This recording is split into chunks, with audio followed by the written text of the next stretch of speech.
దేవుని నామమును బట్టి నీకున్న శ్రమలు, నిందలు అన్నిటినీ కూడా ఆయన తొలగించే దేవుడు. అటు శ్రమలో నుండి, నిందలో నుండి ఆయన నిన్ను విడిపించే దేవుడు. బాధ వలన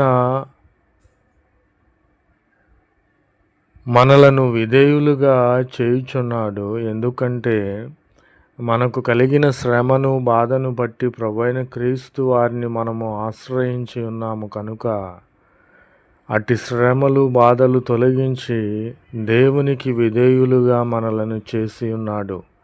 ప్రభునామమునకు స్తోత్రములు కలుగునుగాక. అంతేకాదు, బాధలో నుండి ఆయన నిన్ను తప్పించి ఉన్నాడు. అటు ఇరుకులు, ఇబ్బందులు, శ్రమలు, ప్రతి విధమైన దుష్ట ఆత్మ నుండి ఆయన నిన్ను తప్పించి ఉన్నాడు.